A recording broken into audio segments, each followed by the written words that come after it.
গাছের দিকে তাকিয়ে দেখো, ডালে ওটা কি ঝুলছে গো।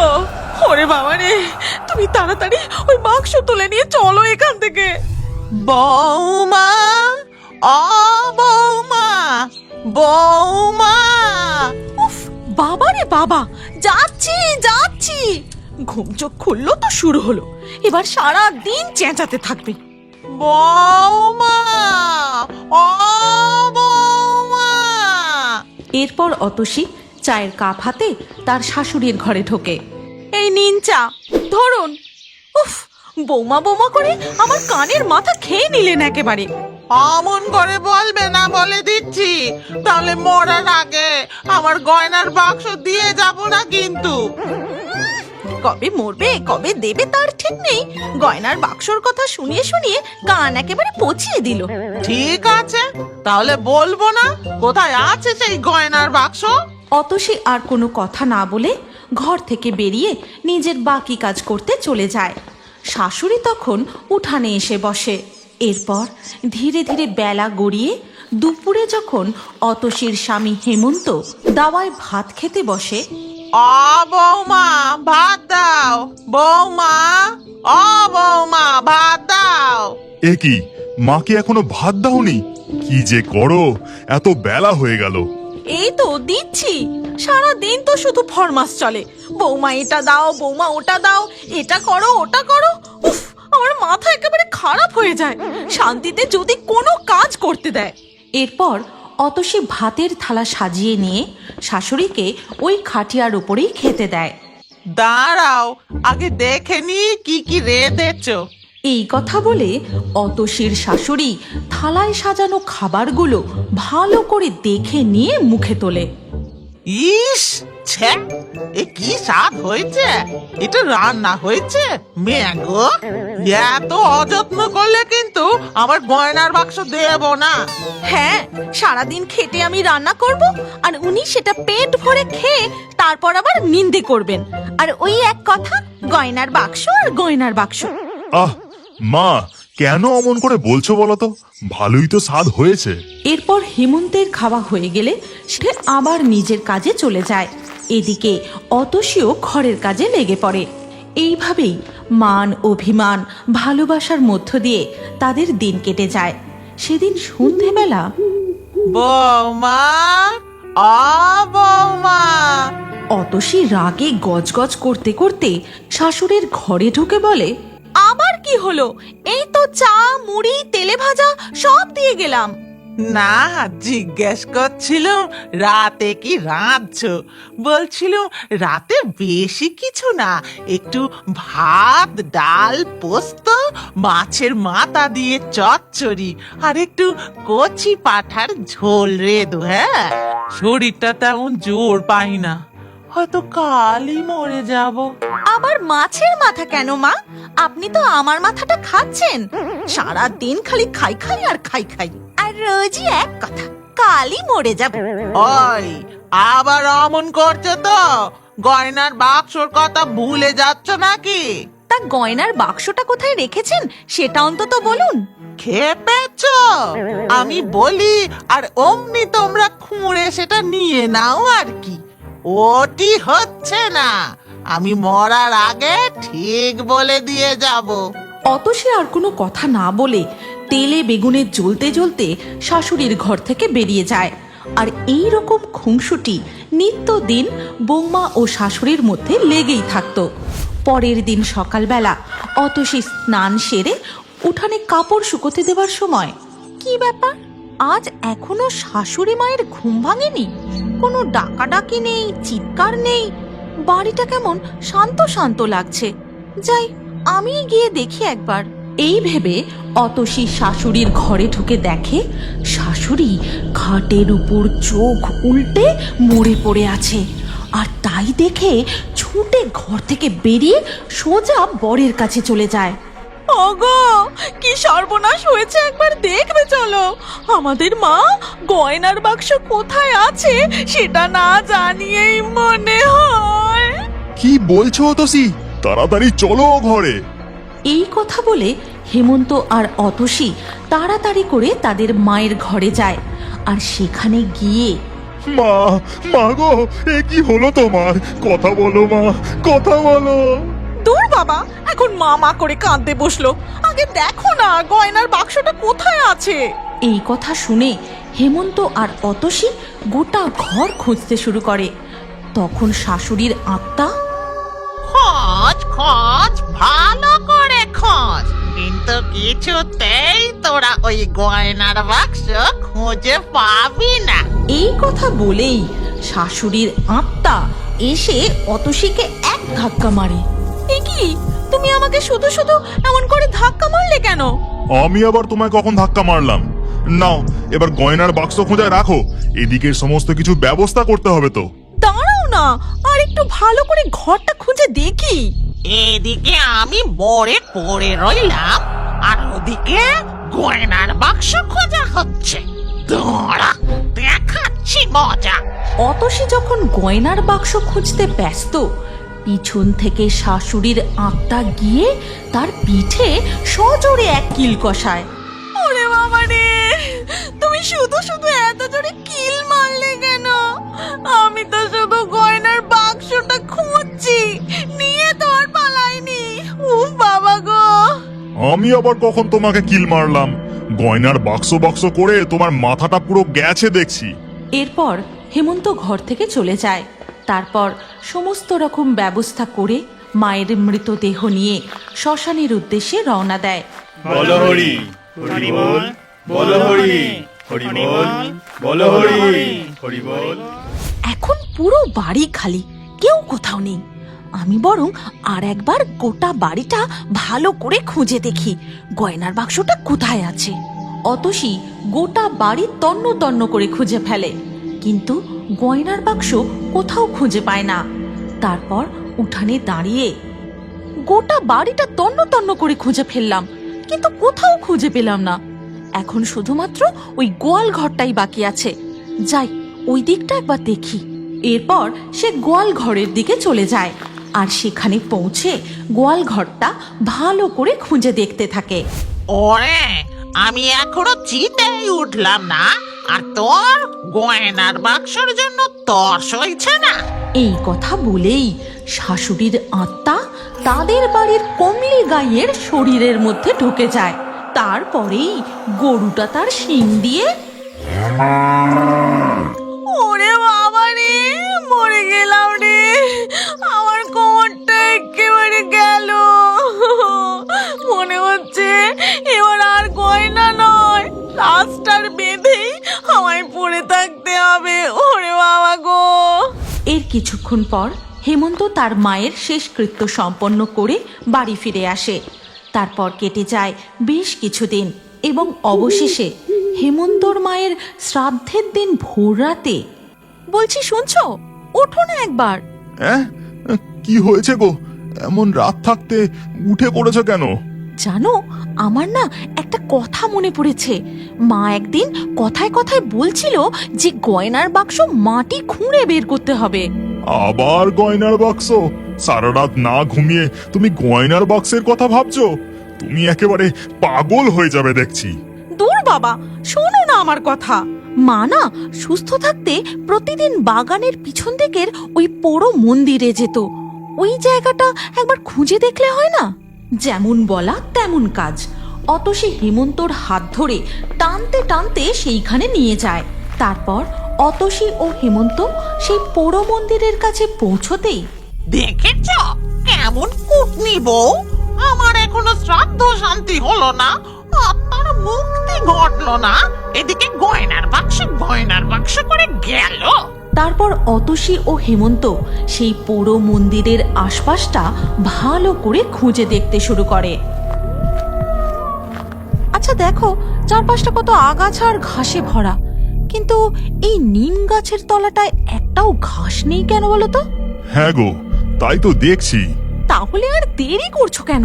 ওখানেই কোদালের বাড়ি একটা কূপ দাও তো দেখি। এরপর হেমন্ত নিম গাছের গোড়ার মাটি কুপোতে থাকে। তখন নিম গাছের ডালে বসে গয়নার বাক্সটা বদমাস বউ আর বেটা মিলে ঠিক খুঁজে ফেললো। তোরা কি মনে করেছিস ওই গয়নার বাক্স আমি নিতে দেব? ঠিক তখনই দুই একবার কোদাল চালাতেই হেমন্ত একটা বাক্স দেখতে পায়, আর সাথে সাথেই অতসীর শাশুড়ির আত্মা একটা মস্ত নিম গাছের ডাল ভেঙে তাদের ঘাড়ে ফেলে দেয়। ওরে বাবা রে! ঝড় নেই, জল নেই, এরকম মরমর করে নিম গাছের ডাল ভেঙে পড়লো কি করে? ওগো, নিম গাছের দিকে তাকিয়ে দেখো, ডালে ওটা কি ঝুলছে গো। ওরে বাবা রে, তুমি তাড়াতাড়ি ওই বাক্স তুলে নিয়ে চলো এখান থেকে। এরপর তারা গয়নার বাক্স নিয়ে নিজেদের ঘরে ফিরে আসে। ধীরে ধীরে সকাল হয়ে বেলা গড়িয়ে যায়। অতসী নিজের ঘরে বসে সেই গয়নার বাক্সের গয়নাগুলো নিয়েই ব্যস্ত থাকে। তখন হেমন্ত ঘরে ঢুকে বলে, অতসী, এবার চলো, ঠাকুর মশাই ডাকছেন, শ্রাদ্ধের কাজে তোমাকেও যে বসতে হবে। কিন্তু অতসী তখন অত গয়না একসাথে দেখে আনন্দে প্রায় পাগল হয়ে উঠেছে। এমন সময় সে একটি চুনি বসানো হার গলায় পড়তে যাবে, ঠিক তখনই না, কখনোই না। তুই আমার সব গয়না নিলেও ওই হার আমি তোকে কিছুতেই পরতে দেব না। এই কথা বলেই শাশুড়ির আত্মা জাদু করে সেই হার হাওয়ায় ভাসিয়ে নিয়ে চলে যায়। গেল গেল, উড়ে গেল, আমার চুনি বসানো হার উড়ে চলে যাচ্ছে। ওগো ধরো আমার চুনি বসানো হার। ওই চুনি বসানো হাড়ের মায়া ছেড়ে দাও অতসী, ওটা আমার বাবার প্রথম উপহার দেওয়া মায়ের সব থেকে প্রিয় হার ছিল। তুমি এসো, শ্রাদ্ধের কাজের সময় হয়ে যাচ্ছে। এরপর হেমন্ত ও অতসী তাদের মায়ের শ্রাদ্ধের কাজ করতে চলে যায়। বিল্টু একটি ছোট্ট বাচ্চাকে কোলে নিয়ে বসে আছে, আর একটি বউ বিল্টুর মাথায় হাত বুলোচ্ছে। এই দেখেই শ্রীময়ী আড়াল থেকে বেরোতেই সেই বাচ্চা ও বউ দুজনেই অদৃশ্য হয়ে যায়। সেদিন সন্ধেবেলায় বিল্টু যখন তার ঘরে বসে পড়াশোনা করছিল, তখন তার ঠাকুমা তাকে ডাকে। বিল্টু, ও বিল্টু, তাড়াতাড়ি এদিকে আয়, একবার দেখে যা কে এসেছে। বিল্টু এই ডাক ও কথা শুনে লাফিয়ে উঠে বলে, মা, মা ফিরে এসেছে। এই বলে সে ছুটে ঘরের বাইরে এসে দেখে বলে, এ কি, এটা কে বাবার পাশে দাঁড়িয়ে আছে? এটা তোর নতুন মা। আজ থেকে তুই একেই মা বলে ডাকবি, বুঝলি? একে মা বলে ডাকবো? নতুন মা? তাহলে আমার মা কই ঠাকুমা? আমার মা? এই কথা বলতে বলতে বিল্টু অঝরে কাঁদতে থাকে। তারপর কাঁদতে কাঁদতে সে ঘরে গিয়ে খাটের উপর শুয়ে ধীরে ধীরে ঘুমিয়ে পড়ে। রাতে তার কিছু খাওয়াও হয় না। তখন গভীর রাত, হঠাৎ প্রচণ্ড দমকা একটা ঠান্ডা বাতাসে বিল্টুর শীত করতে থাকে। তার ঘুম ভেঙে যায়। শুনতে পায়,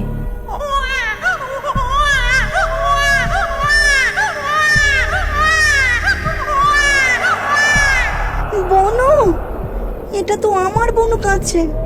কিন্তু বনু কোথা থেকে কাঁদবে? ওকে তো চৌবাড়ির বাগানে। মা, দয়া করুন মা, এতটুকু শিশু জ্বরে গা পুড়ে যাচ্ছে, একটা ডাক্তারের ব্যবস্থা করুন মা। বেশি কথা বলো না তো বৌমা। শিশু শিশু তো কি হয়েছে?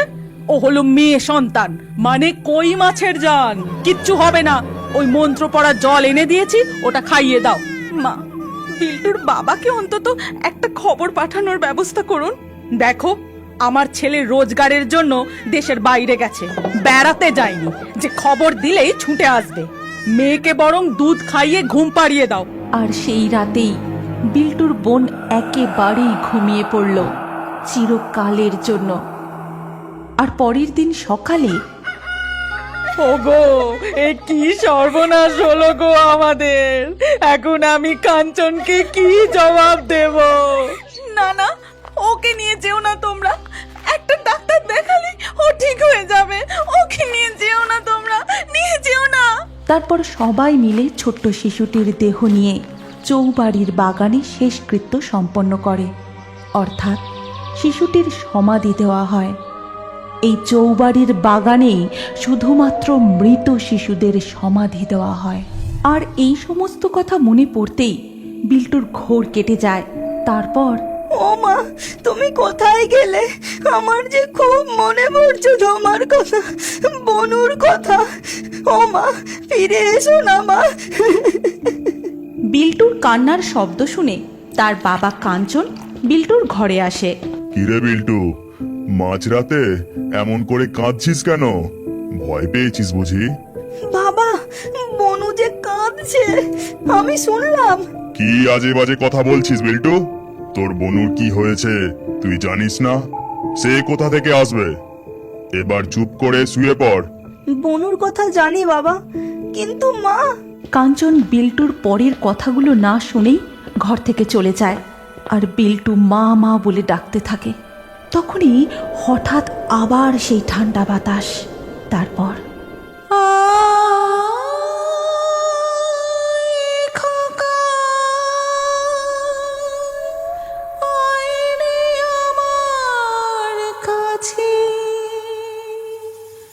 সবাই এখন ঘুমিয়ে আছে,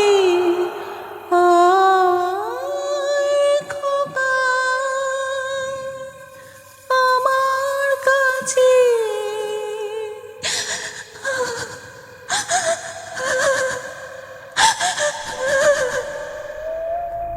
এই গান ও কান্নার শব্দ শুনে বিল্টু ছুটে ঘর থেকে বেরিয়ে যায়। পরের দিন সকালে সবাই বিল্টুকে খুঁজতে খুঁজতে গিয়ে পৌঁছায় সেই চৌবাড়ির বাগানে। ও কি রে বিল্টু, তুই রাতে বাড়ি ছেড়ে এই বাগানে এসে ঘুমোচ্ছিস? বলি বনু বনু করে কি মাথাটা খারাপ হয়ে গেছে? কি করব বলো তো মা, মেয়েটা মারা যাবার পর কে কারো মাথা খারাপ হয়ে গিয়ে আজও সে নিরুদ্দেশ। এখন কি ছেলেটারও? খুব হয়েছে, এখন চল তো এখান থেকে। মা, আপনারা এগিয়ে চলুন, আমি বিল্টুকে নিয়ে আসছি। এরপর শ্রীময়ী এগিয়ে এসে বিল্টুর হাত ধরতেই একটা দমকা ঝড় ওঠে।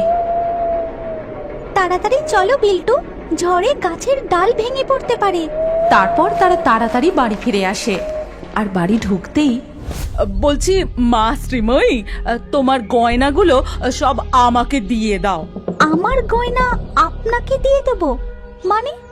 দেখো, দিনকাল তো ভালো নয়, তোমরা নতুন বিয়ে করেছো, এই এদিকে ওদিকে বেড়াতে যাবে, যদি সেই ফাঁকে ঘরে চোর ঢোকে। কিন্তু বেড়াতে যাওয়া তো দূর, কয়েকদিন পরেই কাঞ্চন কাজের জন্য আবারও অন্য দেশে চলে যায়। আর তারপরেই সেই রাতেই শ্রীময়ী নিজের ঘরে ঢুকে দেখে শাশুড়ি তার সমস্ত গয়না পরে। মা, আপনি এই সময় আমার খাটে শুয়ে আছেন? আপনার ঘরে ঘুমোতে যাবেন না? না বৌমা, আমি আজ এই খাটেই ঘুমোবো। আমার বিছানায় বড্ড ছাড় পোকা হয়েছে, তুমি বরং ওই মেঝেতে শুয়ে পড়ো। আমি মেঝেতে শোবো? হ্যাঁ, শোবে। আর বিল্টুকে ডেকে দাও, আমার পা টিপে দেবে। ওইটুকু ছেলে না ঘুমিয়ে এই সময় আপনার পা টিপে দেবে? যাও তো যাও, বেশি কথা বলো না। এদিকে তখন বিল্টুর ঘরে আবার সেই ঠান্ডা বাতাস বইতে থাকে। বিল্টু বিছানায় বসে সেই শিশুর কান্না ও গান শুনতে পায়। তারপর মা মা বলে কেঁদে উঠে চৌবাড়ির বাগানের দিকে ছুটতে থাকে। শ্রীময়ীও তার পিছু নিতে নিতে বলে, দাঁড়াও বিল্টু, ছোট না, পড়ে যাবে, দাঁড়াও। কোথায় যাচ্ছ? কিন্তু বিল্টু দাঁড়ায় না, সে ছুটে চলে যায়। তারপর শ্রীময়ীও সেখানে পৌঁছায় আর আড়াল থেকে দেখে বিল্টু একটি ছোট্ট বাচ্চাকে কোলে নিয়ে বসে আছে আর একটি বউ বিল্টুর মাথায় হাত বুলোচ্ছে। এই দেখেই শ্রীময়ী আড়াল থেকে বেরোতেই সেই বাচ্চা ও বউ দুজনেই অদৃশ্য হয়ে যায়। তুমি এখানে কেন এসেছো? তোমার জন্য আমার মা বোন দুজনেই চলে গেল। তুমি পচা, খারাপ, খুব খারাপ। শান্ত হও বিল্টু, আমি তোমার কোনো ক্ষতি করব না। আমায় বলো, তোমার মা কোথায়? আমার মা এই চৌবাড়ির জঙ্গলেই থাকে, আর রাত হলে আমায় গান গেয়ে ডাকে। কি আজে বাজে কথা বলছো বিল্টু? তোমার মা নিরুদ্দেশ, এখন আমি তোমার নতুন মা। চলে এসো এখান থেকে। শ্রীময়ী প্রায় জোর করেই বিল্টুর হাত ধরে সেই চৌবাড়ির বাগান থেকে তাকে নিয়ে চলে আসে। আর পরের দিন সকালবেলা বিল্টুর ঠাকুমা রান্না করতে করতে বলে, শ্রীময়ী আজ আবার বাপের বাড়ি গেছে। আজও যদি বাপের বাড়ি থেকে আরো টাকা না আনে তবে আজই ওর শেষ দিন। সেদিন শ্রীময়ী বেশ একটু দেরি করেই বাড়ি ফেরে। তারপর বাড়ি ফিরতেই, এ কি বৌমা, এত দেরি করলে যে? তার টাকাটা এনেছো তো? না মা, বাবা আজও টাকাটা দিতে পারেননি। পারেননি? তা ঠিক আছে, আজ না হয় পরে দেবেন। যাও, তোমার ঘরে খাবার রাখা আছে, খেয়ে শুয়ে পড়ো। শ্রীময়ী ঘরে আসতেই সেদিন একটা ঠান্ডা বাতাস বইতে শুরু করে, আর তার সাথে ভেসে আসে, কেউ না ওটা, ওতে যে বিষ আছে, কেউ না। এটা কি বলছে? কেন বলছে? আর খেতেই বা বারণ করছে কেন? ঠিক তখনই কোথা থেকে এক কালো বিড়াল এসে শ্রীময়ীর খাবার খেতে শুরু করে। শ্রীময়ী তাকে তাড়া দিতে যাবে, তখনই বিড়ালটা ছটফট করতে করতে মারা যায়। বিল্টু, বিল্টু, তাড়াতাড়ি ঘরে এসো। কি বলছো বন্ধু মা? ডাকছো কেন? যা বলছি মন দিয়ে শোনো। এরপরই দেখা যায় বিল্টুর ঠাকুমা চুপি চুপি ঘরে ঢুকে, তারপর শ্রীময়ীকে ঠেলা দেয়। নাকের সামনে হাত রেখে দেখে, মরেছে, মরেছে, এটাও মরেছে। এইবার এটাকেও ওই কেকার পাশে পুঁতে দেব। অবশেষে শ্রীময়ীকে নিয়ে তার শাশুড়ি চৌবাড়ির বাগানে পৌঁছায়। তারপর গর্ত খুঁড়তে শুরু করে, আর গর্ত খুঁড়তে খুঁড়তে বলে, বাবা টাকা দিতে পারেনি। ঠিক আছে, তোর বাবা পারেনি তো অন্য মেয়ের বাবা দেবে। আমি আবার ছেলের বিয়ে দেব। তখনই হঠাৎ করেই দমকা ঝোড়ো বাতাস বইতে শুরু করে। তারপরেই